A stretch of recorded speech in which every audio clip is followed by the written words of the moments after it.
Hi friends, base maker ஒரு சிறிய கருவி மற்றொரு கண்டுபிடிப்பில் நடந்த ஒரு விபத்தில் உதித்த யோசனையில் உருவானது.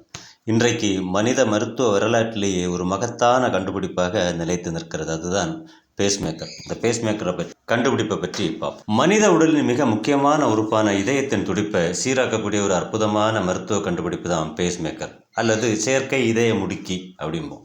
இது கோடிக்கணக்கான மக்களின் உயிரை காப்பாற்றி அவர்களுக்கு இயல்பான வாழ்க்கையை அளித்து வருகிறது. பொதுவாக நமது இதயம் மின் சமிக்ஞைகள் எலக்ட்ரிக் சிக்னல்ஸ் மூலமாக தானாகவே சீராக துடிக்கிறது. சிலருக்கு இயற்கை பேஸ்மேக்கர் சைனோ ஏட்ரியல் முனையம் சரியாக செயல்படாத போது அல்லது மின் சமிக்ஞைகள் சரியாக கடத்தப்படாத போது இதய துடிப்பு மிகவும் மெதுவாக, அதாவது பிராடிகார்டியா அல்லது சீரற்றதாகவோ இருக்கும். இந்த சிக்கலை சரி செய்ய பேஸ்மேக்கர் கருவி மின் துடிப்புகளை அனுப்பி இதயத்தின் தசைநார்களை தூண்டி துடிப்பின் வேகத்தை இயல்பு நிலைக்கு கொண்டு வருகிறது. பேஸ்மேக்கரின் கண்டுபிடிப்புக்கு பின்னால் இருக்கும் கதையை சுவாரஸ்யமாக. பேஸ்மேக்கரின் அடிப்படை தேவை என்பது 19ஆம் நூற்றாண்டிலேயே உணரப்பட்டது.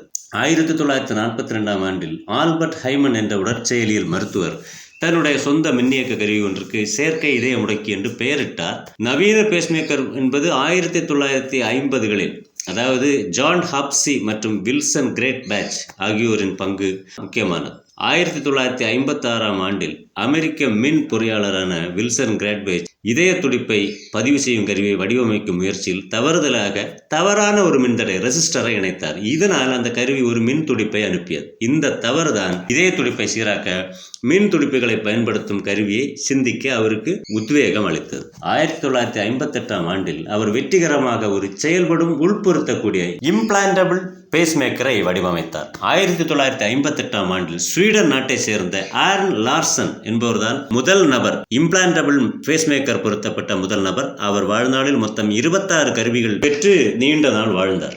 ஆரம்பத்தில் பேஸ்மேக்கர்கள் பெரியதாகவும் நீண்ட நாள் உபயோகத்திற்கு உகந்ததாக அல்லாமலும் இருந்தது. தொழில்நுட்ப வளர்ச்சியின் காரணமாக இலகுவாகவும் மிகவும் சிறியதாகவும் உள்ளன. சில கேப்சியூல் பேஸ்மேக்கர்கள் வெறும் 2 கிராம் எடை மட்டுமே கொண்டவையாக உள்ளன. ஆச்சரியப்படத்தக்க விஷயம். நீண்ட ஆயுள் கொண்டிருக்க அவை 6 முதல் 10 ஆண்டுகள் வரைக்கும் நீடிக்கும் பேட்டரிகளை கொண்டவையாக உள்ளன. இவை நோயாளியின் உள்ளார்ந்த இதய துடிப்பிற்கு ஏற்ப துல்லியமாக மின் துடிப்புகளை சரி செய்து வழங்குகின்றன. சரி நண்பர்களே, வீடியோ பிடிச்சிருந்தா லைக் பண்ணுங்க, சேனல் சப்ஸ்கிரைப் பண்ணுங்க. உங்க பொன்னான நேரத்திற்கு நன்றி.